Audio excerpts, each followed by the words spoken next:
The brain is an amazing and complex organ. And while many people are fascinated by the brain, they can't really tell you that much about the properties about how the brain works because we don't teach neuroscience in schools.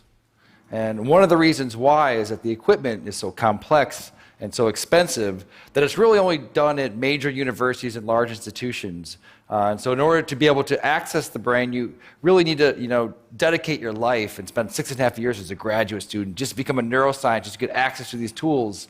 And that's a shame because 1 out of 5 of us, that's 20% of the entire world, will have a neurological disorder. And there are 0 cures for these diseases. And so it seems that what we should be doing is sort of reaching back earlier in the education process and sort of teaching students about neuroscience, and so that in the future they may be thinking about possibly becoming a brain scientist. And so when I was a graduate student, my lab mate Tim Marzullo and myself decided that, what if we took this complex equipment that we have for studying the brain and made it simple enough and affordable enough that anyone, an amateur or a high school student, could learn and actually participate in the discovery of neuroscience. And so we did just that. A few years ago, we started a company called Backyard Brains, and we make DIY neuroscience equipment. And I brought some here tonight, and I want to do some demonstrations. You guys want to see some? All right. So I need a volunteer. So right before, what is your name? All right, Sam. I'm going to record from your brain. Have you had this before? No. Okay. All right. I need you to stick out your arm for science. Roll up your sleeve a bit. All right. And so what I'm going to do, I'm putting electrodes on your arm, and you're probably wondering, I just said I'm going to record from your brain. What am I doing with your arm?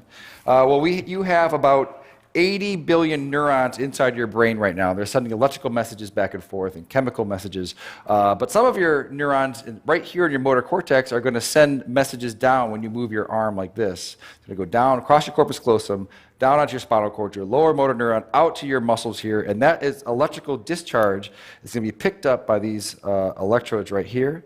And we're going to be able to listen to exactly what your brain is going to be doing. So I'm going to turn this on for a second. Have you ever heard what your brain sounds like? All right, let's turn it on. So go ahead. Go ahead and squeeze your hand. All right, so what you're listening to, so this is your motor units that are happening right here. Okay, so let's take a look at it as well. So I'm going to stand over here. And I'm going to open up our app here. So now I want you to squeeze.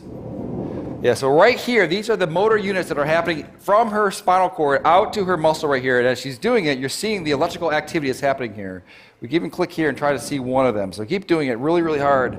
Yeah, so now we've paused on one motor action potential that's happening right now inside of your brain. Okay. Do you guys want to see some more? All right.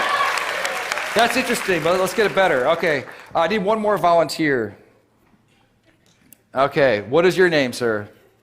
Miguel. All right. You're going to stand right here. So when you're moving your arm like this, your brain is sending a signal down to your muscles right here. I want you to move your arm as well. All right, so your brain is going to send a signal down to your muscles. And so it turns out that there is a nerve that's right here that runs up here that innervates these 3 fingers. And it's close enough to the skin that we might be able to stimulate that. So that we can do is copy your brain signal that's going out to your hand and inject it into your hand so that your hand will move when your brain tells your hand to move. And so in a sense, she will take away your free will, and you will no longer have any control over this hand, okay? You with me? All right, so I just need to hook you up. All right, so I'm going to find your ulnar nerve, which is probably right around here. You don't know what you're signing up for when you come up and... So now I'm going to move away, and I'm going to plug it into our human-to-human interface over here. Okay, so Sam wants you to squeeze your hand again. All right, do it again. All right, perfect. So now I'm going to hook you up over here so that you get the stimulus. It's going to feel a little bit weird at first. This is going to feel like when you lose your free will and someone else becomes your agent, it does feel a bit strange. So I want you to relax your hand. All right, and Sam, you're with me? All right, so you're gonna squeeze. I'm not going to turn it on yet, so go ahead and give it a squeeze. All right. So now, are you ready, Miguel? Ready as I'll ever be. Okay, so I've turned it on. So go ahead and turn your hand. Do you feel that a little bit? No. Okay, do it again. No, a little bit. A little bit. Okay, so relax. No, hit it again. Okay.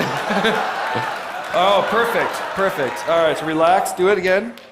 All right, so now.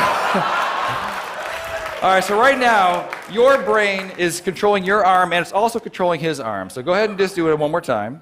All right, so that's perfect. So now, what would happen if I took over my control of your hand? And so just relax your hand. What happens? Nothing. Why not? Because the brain has to do it. Now you do it again. All right, that's perfect. All right, well, thank you guys for being such a good sport. This is what's happening all across the world, electrophysiology, and we're going to bring on the neuro revolution. Thank you.